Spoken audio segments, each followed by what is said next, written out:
वज़ू जुज़्व ईमान है। उमाल कशरी कहते हैं कि रसूल अल्लाह ने फरमाया, मुकम्मल वज़ू करना न सिर्फ ईमान है और अल्हम्दुलिल्लाह मीज़ान को सवाब से भर देता है, और सुभान अल्लाह, अल्लाह अकबर आसमान व ज़मीन को सवाब से भर देते हैं। नमाज नूर है और ज़िकात बरहान, दलील व हज है, और सैबर दिल की रोशनी है, और कुरान दलील व हज है। हर शख्स सुबह करता है तो वो अपने नफ्स को बेचने वाला होता है, फिर वो या तो इसे जहन्नम से आज़ाद करा लेता है या हलाक कर देता है।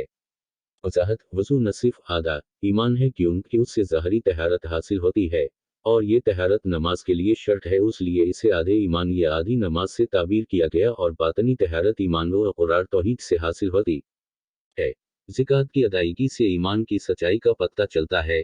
सुबर बाउस नूर रोज़िया है, और मुमकिन है सुबर से मुराद यहाँ रोज़ा हो, क्योंकि शहवात के तोड़ने में उसकी तासीर कोई है, और ये दिल की नवरानियत का बाउस होता है।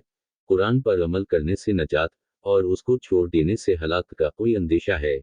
हर शख्स अपने किरदार व अमल से अपने नफ्स को अल्लाह ताला की अताअत में लगाकर उसको आज़ाब से आज़ाद कराने वाला है, या शैतान की फरमाबरदारी से उसके आज़ाब में गिरफ्तार करने वाला है। उस हदीस से हम्द बारी ताला और तस्बीह व तहमीद की फजीलत भी मालूम हुई कि उसके अजर व सवाब से ईमान की मीज़ान भारी हो जाएगी।